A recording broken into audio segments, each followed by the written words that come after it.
Good morning, everyone, and thanks for taking the time to view this video. I'll be talking about the use of drones and specifically aerial thermal imaging and how that plays a role in public safety missions. Of all the uses of this technology, this to me is by far the most important, and I'm thankful for the meaning it brings my job at FLIR. My name is Randall Warnes. I've been in the drone industry since 2014. I co-founded what was one of the largest drone resellers at the time in 2014, and during that time interacted with thousands of early adopters of drones.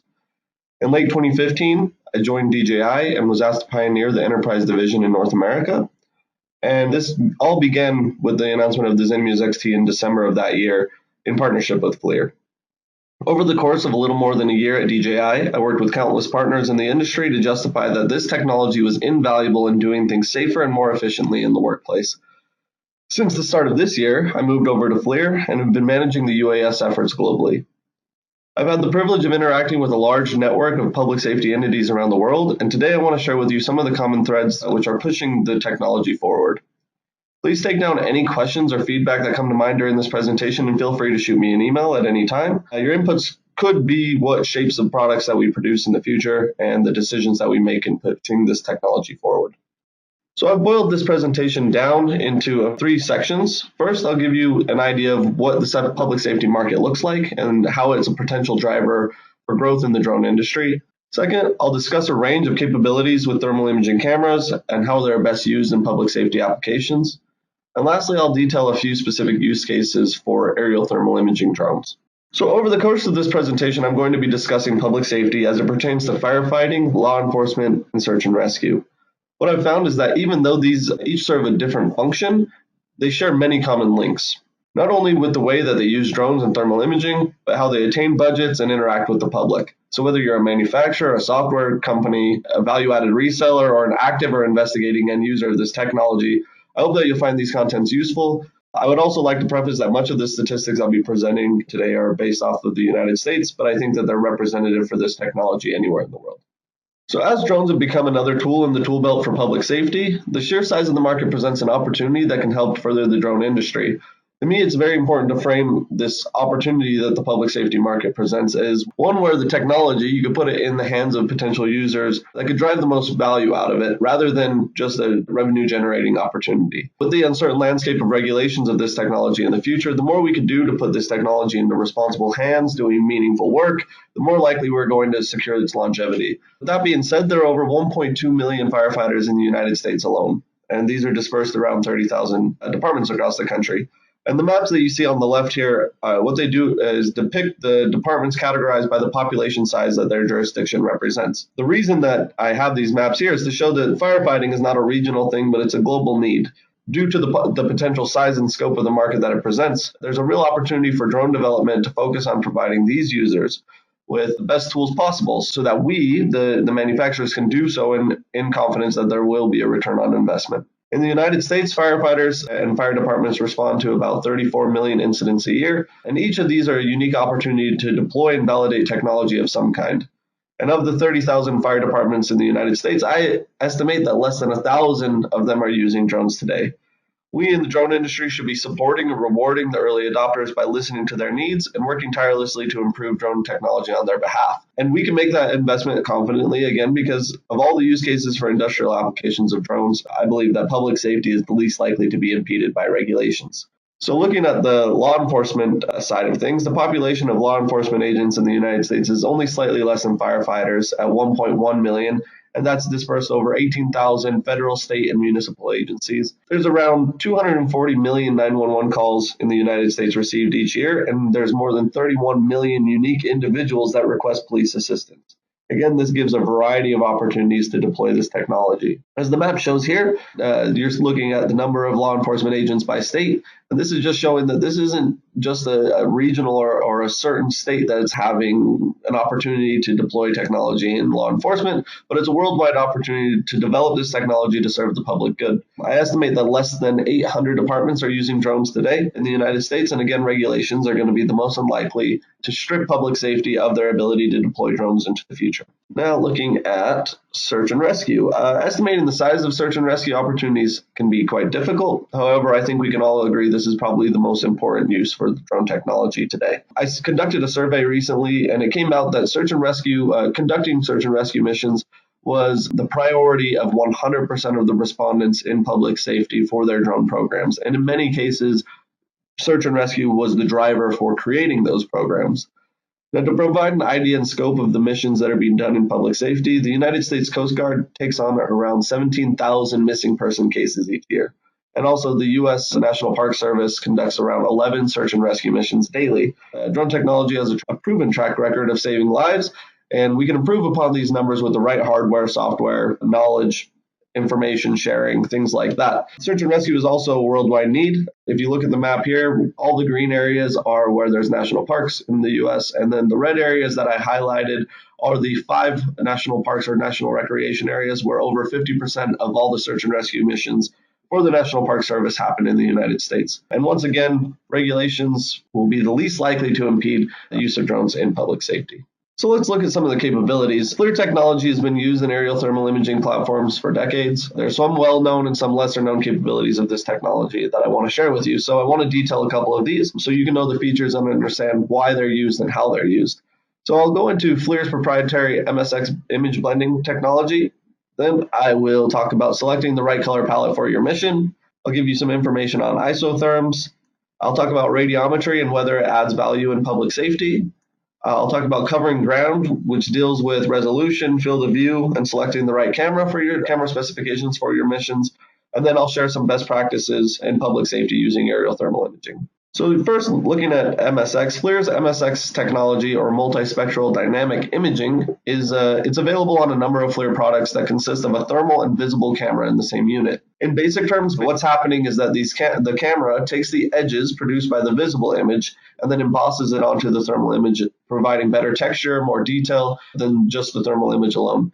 This image processing is done real time, so you can detect or recognize and analyze the targets better. This also allows you to attain thermal and visible information in a single flight without changing cameras. What MSX allows you to do is to make more out of a single image. If you look at the image here of the vending machine, on the left you'll see just a thermal image without MSX, and on the right the thermal image with MSX. Not only does the MSX improve the clarity and the identification properties of the target that you're looking at, but it also allows the viewer to attain information that doesn't necessarily generate distinct thermal properties, such as the placards that you're looking at, the buttons, what's going on inside the glass. This also allows you to see things like placards, or in public safety to look at license plate numbers, addresses, patterns on clothing, street and traffic signs, and other valuable information that you might need that the thermal image alone would not capture. Next, we're going to look at some color palettes. So thermal imaging cameras take energy that radiates from every physical object in the world and translates it into either an estimated temperature value viewed as data or a visible image. Now, the visible image depicts a range of temperatures within the scene and casts them in different shades and colors depending on the palette that's being used. So FLIR thermal imaging cameras offer a range of these palettes to make your job easier, but some of the missions can be made more difficult with using the wrong palettes. So understanding the justification behind using a certain palette or selecting a palette is important for any user of thermal imagery. So white hot and black hot would be the two most basic palettes. As indicated by the name, what they show is the hottest thing in the scene in either white or black, and then everything cooler than that is scaled down to its opposite. However, these palettes are not merely negatives of one another. For instance, if you have a highly emissive scene that's exposed to solar energy from the sun all day, the white hot imagery may look entirely washed out because everything is hot and of the same temperature, or if you switch over to black hot, things will become a little bit easier to make out more details. White hot and black hot are also the best color palettes when identifying faint heat differences. So if you're looking for a person, for instance, search and rescue missions have been using white hot and black hot for decades. The more colorful palettes that you may have seen are more effective in what are called thermographic missions, such as utility inspection or infrastructure inspection. However, if you're trying to find a person with these palettes, it could be extremely difficult unless there's a difference between the temperature of the person that you're trying to locate and the surrounding area of more than 30 degrees Fahrenheit. So isotherms are a way to set a temperature parameter within the camera, and it basically highlights those things that fall within that range. To some, this is considered a game changer when it comes to public safety applications, and this feature is available currently in the ZEMUS XT that FLIR produces with DJI, and will soon be made available with the FLIR Duo Pro R. Now, to achieve reliability in using isotherms, it's important to understand and address the variables that affect thermal imaging and radiometry. The misuse of isotherms could the danger of providing false negatives, which means that you assume that the target isn't there, but in fact you just miss them. Accuracy in isothermic images, when you're looking for a person, can vary based off of the surrounding temperature, the time of day, skin temperature, body fat, type of clothing that they're wearing, and the material of the clothing. So a suggestion would be to not rely on isotherms entirely when you're doing these missions, but use them alongside with black hot and white hot. According to my good friend Garrett Brill, he's flown hundreds of missions in public safety. He's given some parameters of a guideline of what you should set your parameters when using isotherms. So for firefighting, he suggests that you set the high at 1800 degrees Fahrenheit, the mid at 300 degrees Fahrenheit, and the low at 150 degrees Fahrenheit, and use the palette white hot ISO. Generally, you would want to extinguish anything that is near the fuel source at around 150 degrees or above. That will show up, and areas over 300 degrees will pop out as red. But if you see anything pink, that could indicate that there's potentially hazardous material that's fueling the fire, and so you know you have a hazmat situation on your hands. For locating missing persons, the guideline would be setting the high at 100 degrees Fahrenheit, the mid at 90 degrees Fahrenheit, and then setting the low temperature as low as the ambient temperature will allow without muddling the image. And this would usually fall between 75 and 85 degrees Fahrenheit. Anything above 85 degrees Fahrenheit using isotherms is unlikely to be useful, and the suggested color palette would be mid-range white hot ISO color palette that would be available, like I said, in the ZenMuse XT.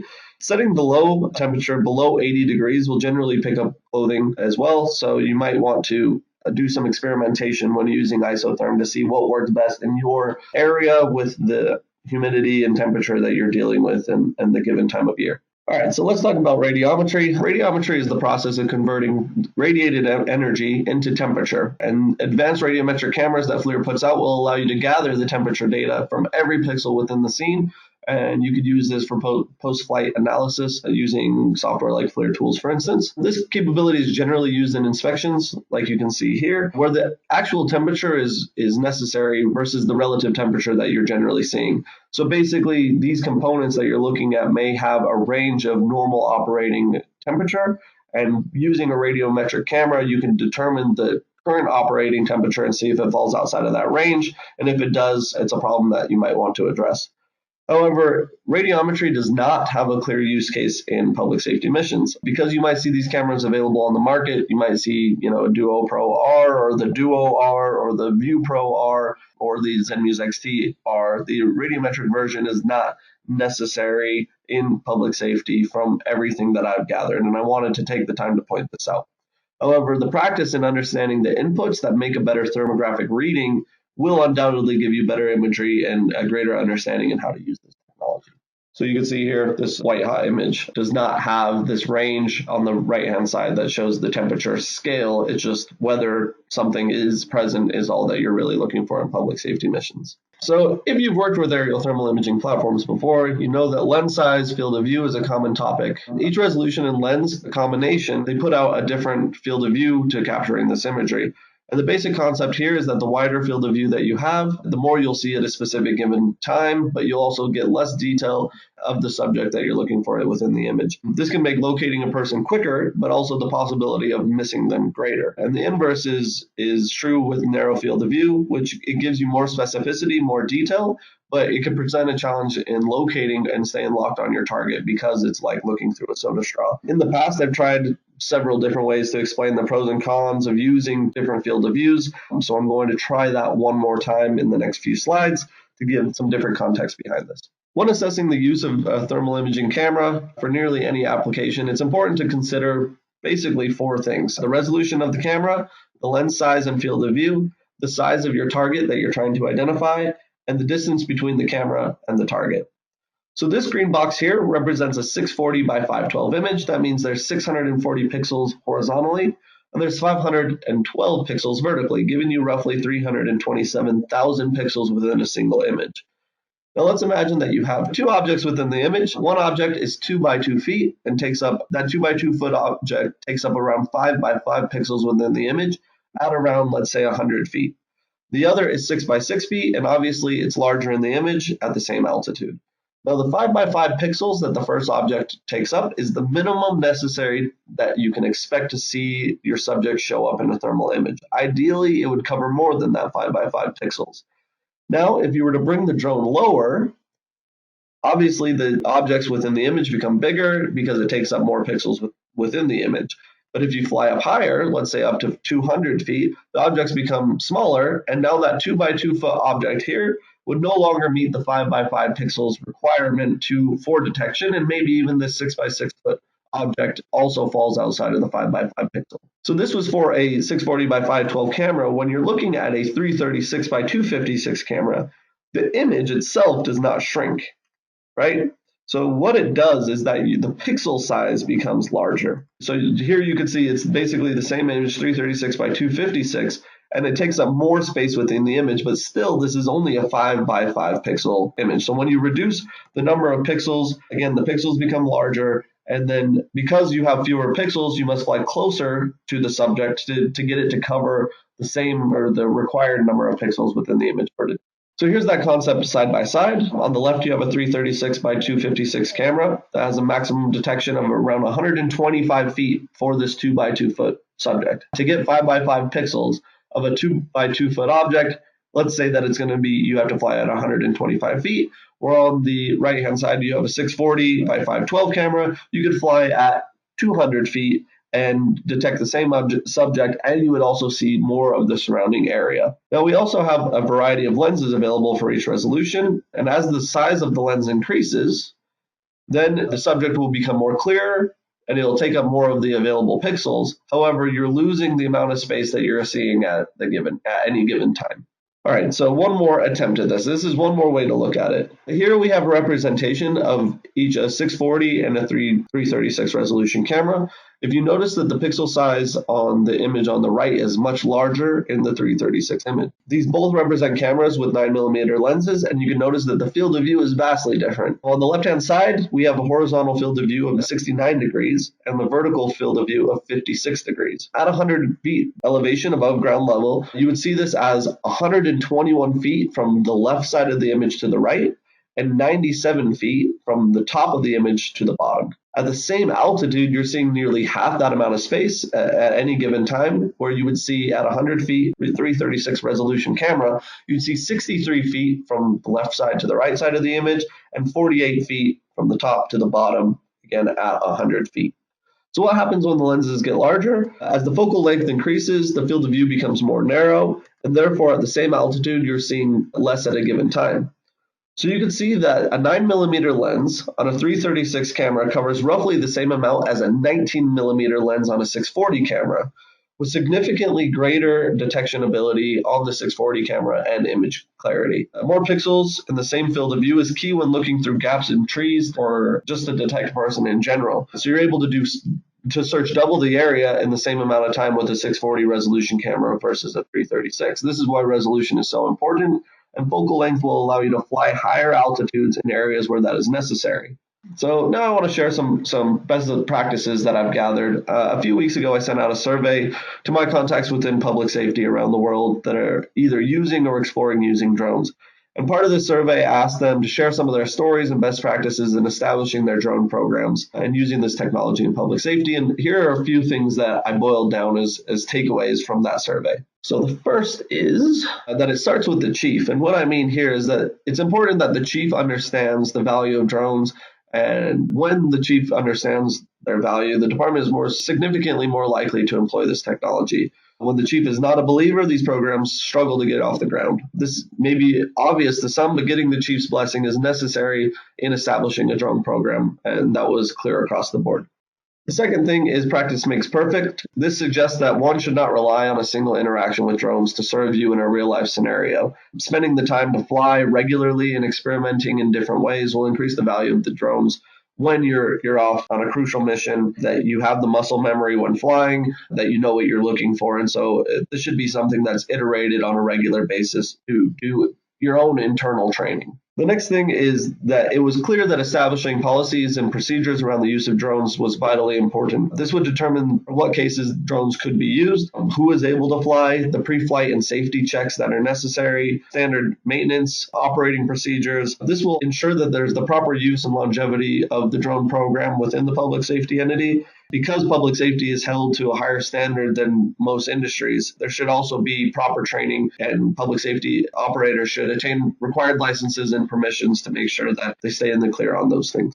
So this is probably the most important to me, that departments say that you should get rid of the drone as a toy mentality as quickly as you can. This technology is new and exciting, but it should not be misused, abused, or treated ambivalently. This technology requires investment of funds, times, and you also need to have conviction of not only the department, but the city and the public. So maintaining a consistent message to government officials and the public that the use of drones is controlled and you're using them responsibly will be the best chance for it to grow and last into the future. Another component is being transparent of how the drones are being used and keeping record of each time that they're deployed. This will keep from any errant accusations, and it's just a good practice in general. Also, any videos or photos that are acquired in each flight should be labeled and archived just in case there's any reason to go back to them. Also, understanding the equipment is extremely important. It's important to keep the units updated regularly so that you don't show up on site and have, there's a firmware upgrade that you missed and now you're not able to fly. Also, holding spare parts like batteries, propellers, and SD cards is also a very important thing to make sure that you're always able to deploy when necessary.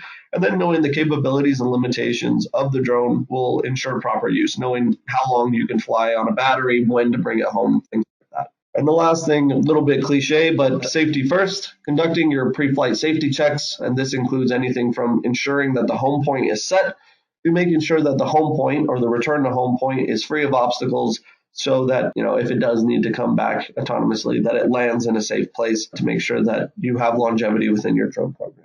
Alongside of those questions in this survey, there were two other things that I thought were interesting to share.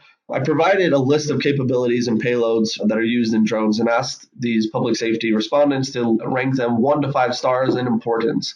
You can see that thermal imaging cameras were considered the most important thing for public safety applications, with a weighted average of 4.54 out of 5. And this came ahead of visible cameras, the ability to transmit video on large displays, being able to transmit the video wirelessly over the internet, autonomous mission flying and mission planning, object avoidance sensors, and the ability to drop different payloads. Another question that I asked them to respond to is, what reason has a drone department not expanded? What is the reason that you're using drones less than you could be otherwise? And 70% of the respondents said cost. And I'm sure that if you're a public service provider, if you're a law enforcement agent or a firefighter, that you feel this all the time.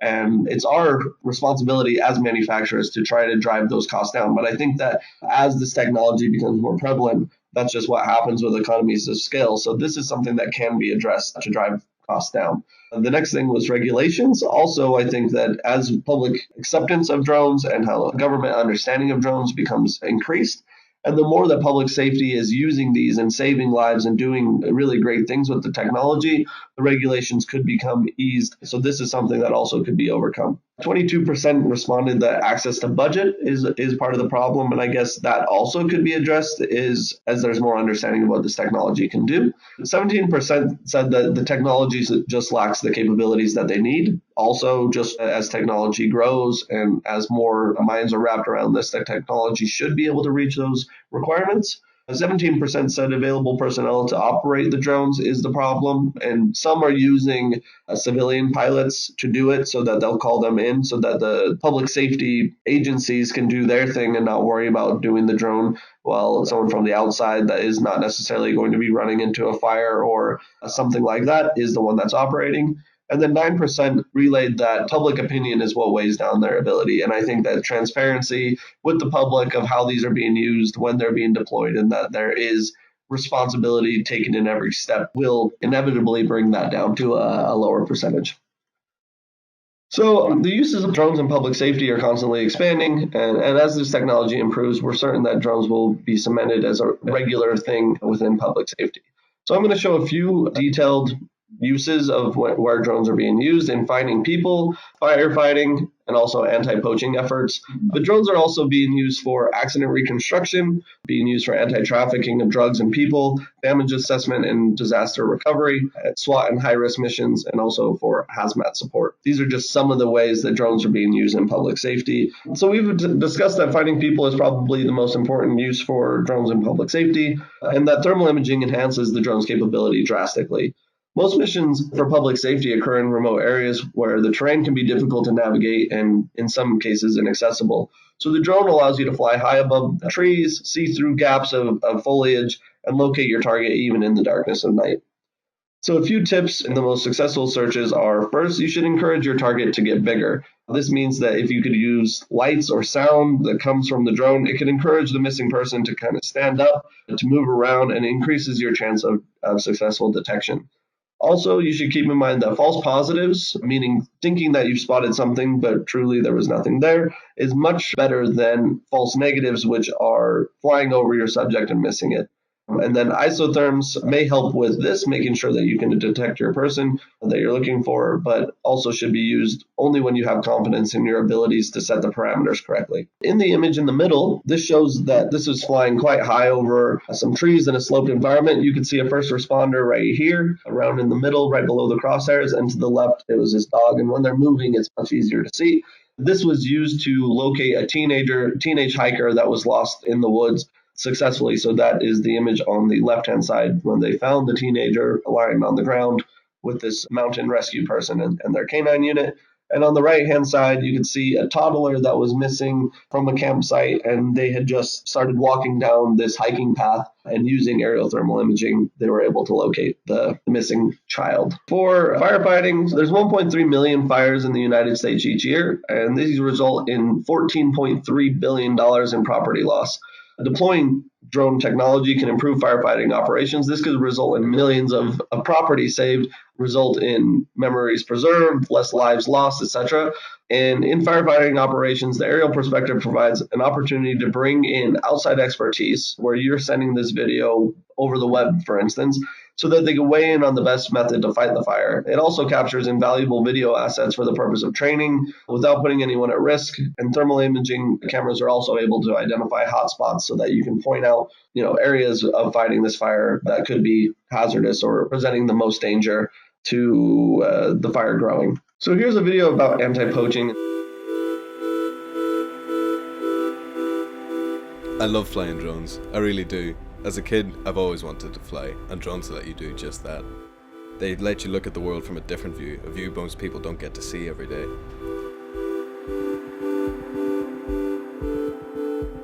Drones take photography and videography to a new level, a level that was unattainable until recent years.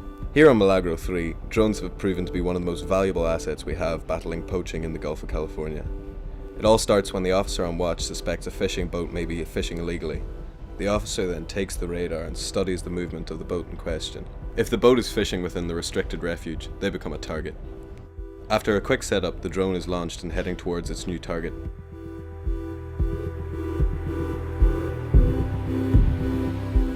We are able to fly high above, documenting the fishing boat's illegal activity without them even knowing we are watching.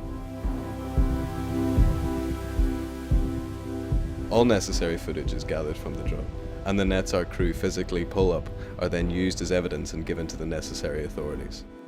Thanks to accessible technology, both the Farley Mowat and the Sam Simon are equipped with stealth night vision drones, ensuring that poachers are no longer safe under the sun nor the darkness of night. Whether they are pulling out an illegal gill net or pulling in an endangered totoaba fish, we are there, and even if they don't know it, we are watching. So the last thing I'd like to leave you with is that the technical nature of thermal imaging should not frighten you, but if you're using this technology, training will help to attain better image quality and make the most of your investment.